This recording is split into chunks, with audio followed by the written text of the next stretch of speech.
नमस्कार and welcome to STB simply watch and learn. आज इस लेक्चर में हम बात करेंगे ASOC एग्जामिनेशन पैटर्न की और डिटेल सिलेबस के बारे में। इसके अलावा महत्वपूर्ण बिंदुओं पर बात करेंगे जिसे हमें ध्यान रखना है एग्जाम में बैठने से पहले। तो परीक्षा के लिए कैसे अप्लाई करना है, इसके लिए आपको जाना है saralsanchar.gov.in पोर्टल पर। वहां जाकर के आप खुद को रजिस्टर करना है, उसके बाद में आप ASOC एग्जाम के लिए अप्लाई करना है। इसके बारे में डिटेल में हम एक दूसरे लेक्चर में कवर करेंगे कि how to apply through Saral Sanchar and how to register on Saral Sanchar portal. Ham radio examination syllabus for general and restricted grade. जैसा कि हम जानते हैं कि हैम रेडियो या amateur radio station operator certificate के 2 ग्रेड होते हैं, एक है जनरल ग्रेड, दूसरा है रिस्ट्रिक्टेड ग्रेड। रिस्ट्रिक्टेड ग्रेड में जैसा कि नेम इटसेल्फ सजेस्ट कि सम restriction is there.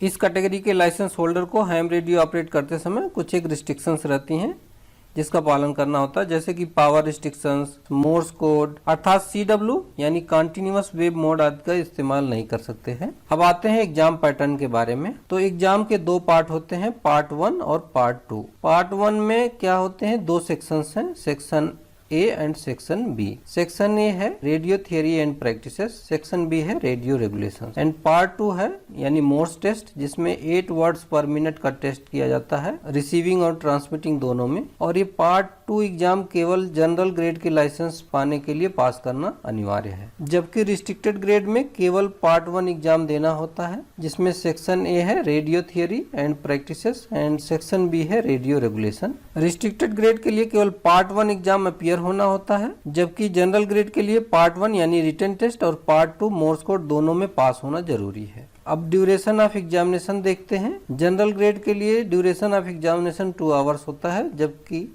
Restricted grade के लिए 1 आवर होता है। रिटन टेस्ट पूरी तरह से ऑब्जेक्टिव बेस्ड होता है, यानी ऑब्जेक्टिव क्वेश्चंस के मल्टीपल चॉइस होते हैं, जिसमें केवल एक ही आंसर करेक्ट होता है, जबकि 3 आंसर गलत होते हैं। कोई भी निगेटिव मार्किंग नहीं होती है। अब मार्क्स डिस्ट्रीब्यूशन देख लेते हैं। दोनों में ही मैक्सिमम मार्क्स 100 का है, जिसमें रिस्ट्रिक्टेड ग्रेड के लोगों के लिए हर एक सेक्शन में 40% मार्क्स स्कोर करना होता है और पास होने के लिए एग्रीगेट 50% मार्क्स होना चाहिए, ये रिस्ट्रिक्टेड ग्रेड के लिए। जबकि जनरल ग्रेड के लिए ईच सेक्शन में 50% मार्क्स आना चाहिए, जबकि पास होने के लिए टोटल 60% एग्रीगेट मार्क्स होना चाहिए। तो चलिए अब देखते हैं ASOC एग्जाम का सिलेबस और डिटेल एग्जामिनेशन पैटर्न। तो जैसा कि हमने बताया कि इस एग्जाम में 2 पार्ट होते हैं, पार्ट 1 और पार्ट 2। पार्ट 1 रिटन टेस्ट होता है, जबकि पार्ट 2 मोर्स कोड होता है, जो केवल जनरल ग्रेड के लाइसेंस लेने के लिए पास करना जरूरी हो, जिसमें रिसेप्शन स्पीड और sending speed 8 words per minute से ज्यादा होना चाहिए। अब रिटन टेस्ट जो है उसमें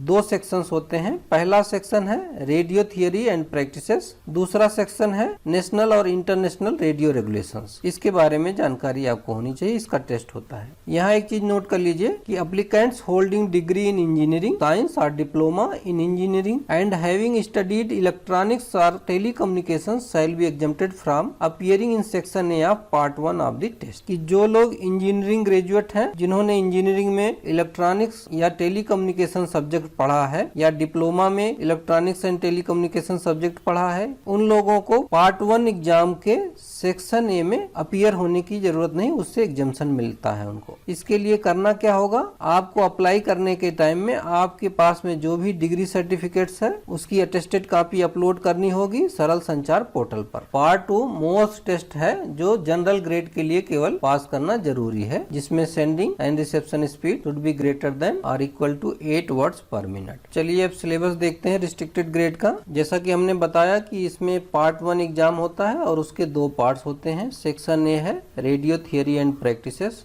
सेक्शन B है national and international radio regulation. तो अभी पार्ट 1 में एग्जाम ड्यूरेशन 1 आवर्स का रहेगा और मैक्सिमम कितना होगा, 100 मार्क्स का होगा पेपर, जिसमें 40% ईच सेक्शन में लाना जरूरी है और ओवरऑल 50% अगर आप लाते हैं तो ही एग्जाम में पास होते हैं। तो अब देखते हैं कि सेक्शन A में क्या सिलेबस है रेडियो थियरी एंड प्रैक्टिसेस में। इसमें टोटल 8 सब सेक्शंस हैं। पहला है एलिमेंट्री इलेक्ट्रिसिटी एंड मैग्नेटिज्म। इसमें है एलिमेंट्री थियरी ऑफ इलेक्ट्रिसिटी, उसके अंतर्गत क्या पढ़ना है, passive devices, resistors, inductors, transformers, capacitors और एक्टिव डिवाइसेस में diodes, transistors. Kirchhoff's current law and voltage law, इसमें सिंपल एप्लीकेशंस आते हैं इस नियम के, उससे रिलेटेड क्वेश्चंस पूछे जाते हैं। कंडक्टर्स एंड इंसुलेटर्स में क्या पढ़ते हैं? Properties, unit of circuit elements and Ohm's law. अगला क्या है?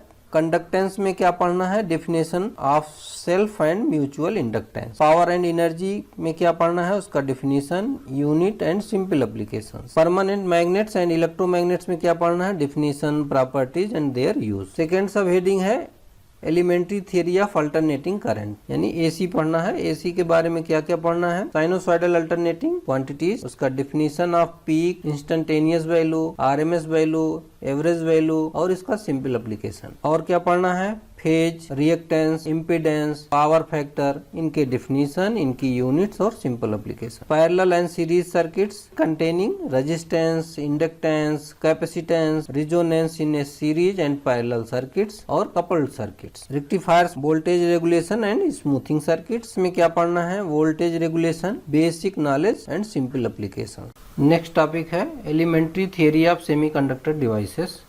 इसमें पढ़ना है डायोड्स एंड ट्रांजिस्टर्स, उनकी properties and use of these devices for the construction of amplifiers, oscillators, detectors and frequency changers. Next topic है रेडियो रिसीवर्स। इसमें पढ़ना है principles and operation of TRF, tuned radio frequency and superheterodyne receivers. Next है CW reception. अगला है receiver characteristics, जिसमें पढ़ना है sensitivity, selectivity, fidelity, adjacent channel and image interference. AVC यानी automatic voltage control and squelch circuit, इसके अलावा signal to noise ratio. Next topic है ट्रांसमीटर। इसमें क्या पढ़ना है? Principles and operation of low power transmitter, crystal oscillator, stability of oscillators and basic knowledge about the construction of semiconductor based transmitters. अगला topic है radio wave propagation. इसमें पढ़ना है basic knowledge of electromagnetic spectrum, wavelength, frequency and frequency bands, nature and propagation of radio waves, ground and sky waves, space waves, skip distance, skip zone, fading, ये सभी पढ़ना। इन सबको हम detail में एक एक टॉपिक को अलग लेक्चर में देखेंगे। स्किप डिस्टेंस क्या होती है? आफ्टर आयनोस्फेरिक रिफ्लेक्शन जो सबसे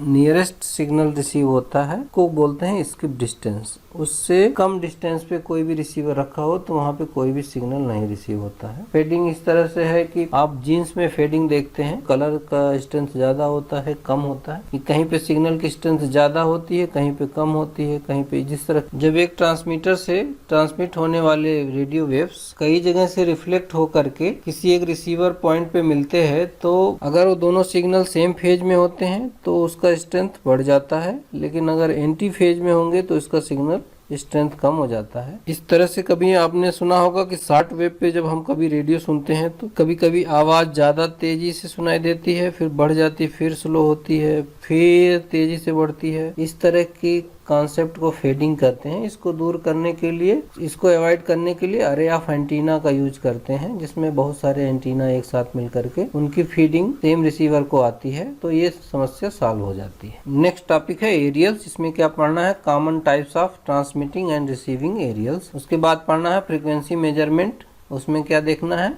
measurement of frequency and use of simple frequency meter. Next section है रेडियो रेगुलेशन। इसमें क्या पढ़ना है? Knowledge of Indian wireless telegraph rule 1973 and Indian wireless telegraph amateur service rule 1978 and amendments. इस topic के बारे में हमने ऑलरेडी लेक्चर लिया है, आप ऊपर आई बटन पे क्लिक करके वीडियो लेक्चर देख सकते हैं। नेक्स्ट क्या पढ़ना है? Knowledge of ITU regulations as relating to the operation of amateur station with particular emphasis on the following items. उसमें क्या देखना है? Designation of emission, phonetic alphabets and figure code. इन सभी के बारे में हम अलग से वीडियो लेक्चर प्रिपेयर करेंगे, तो आप उसको डिटेल में देख सकते हैं। नेक्स्ट टॉपिक है standard frequency and time signal service in word. इसके अलावा हमको क्या सीखना है? 30 क्यू कोड्स हैं और 17 जो है एब्रीविएशंस है, इनके बारे में भी पढ़ने हैं। इस एग्जाम में अधिकतम 100 मार्क्स होंगे, जिसमें से दोनों सेक्शन में एटलीस्ट 40% आपको स्कोर करना है और एग्रीगेट जो है 50% आपको स्कोर करना है पास होने के लिए। और इसके लिए कोई भी मोस्ट टेस्ट नहीं होगा। ये क्या था? Restricted grade. अभी हमने देखा डिटेल में रिस्ट्रिक्टेड ग्रेड के एग्जाम सिलेबस के बारे में।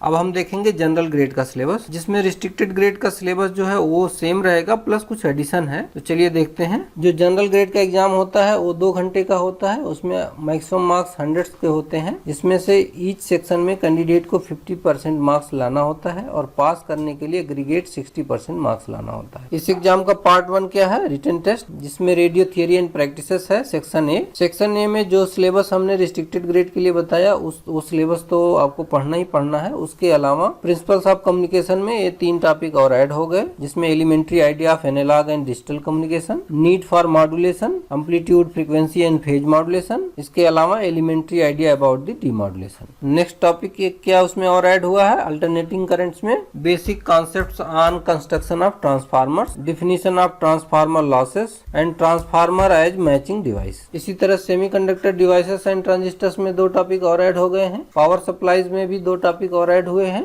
जिसमें से half wave rectifier and full wave rectifier. इसके साथ साथ application of bridge rectifier, smooth transmitters and receivers में 1 टॉपिक और ऐड हुआ है, जिसमें mainly principles of television reception के बारे में जानना है। वेव प्रोपगेशन में क्या ऐड हुआ? Characteristics of ionosphere and troposphere, properties of ionospheric layers, critical frequency and day night frequencies. Aerials में क्या और बढ़ गया है? Principles of radiation and aerial for different frequency bands including aerial for microwave. Principle of radiation जानने के लिए क्या होता है? जब ट्रांसमिशन लाइन में कोई भी अल्टरनेटिंग करंट फीड करते हैं, फर्स्ट हाफ साइकिल में एक प्लेट पॉजिटिव होगी, एक प्लेट निगेटिव होगी, तो यहाँ पे एक इलेक्ट्रिक फील्ड बनेगा। फिर नेक्स्ट साइकिल में ये रिवर्स हो जाएगा, इधर माइनस इधर प्लस, तो इसका डायरेक्शन चेंज होगा। इस तरह से जब इस रॉड को इस तरह से बेंड करते हैं तो ये इलेक्ट्रिक फील्ड इस तरह से बनना शुरू हो जाएगी। अब इस कंडक्टर से जब ये स्पेस में जाएगी, इलेक्ट्रिक फील्ड थी, दूसरी इस तरह से थी, ये क्या होंगी? एक दूसरे को क्लोज कर देंगी। तो इस तरह से इलेक्ट्रिक फ्रंट बनती हैं और इस तरह से ये आगे ट्रेवल करती जाती है। उसको डिटेल में हम अपने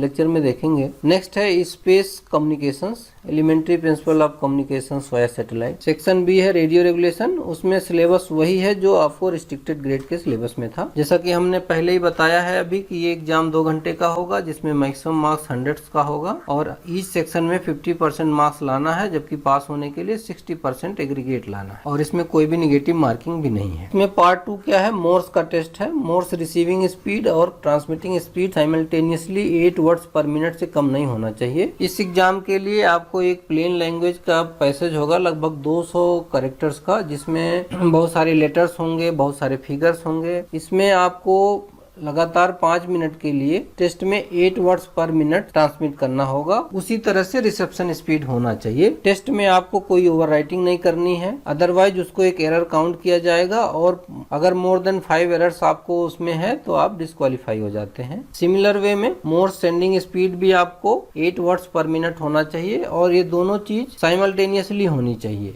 candidate should have to pass both receiving and sending simultaneously. तो ये था पूरा एग्जाम का सिलेबस। अब एक एक टॉपिक के बारे में डिटेल में हम डिस्कशन नेक्स्ट लेक्चर में करेंगे। Thank you for watching STB simply watch and learn. जय हिंद।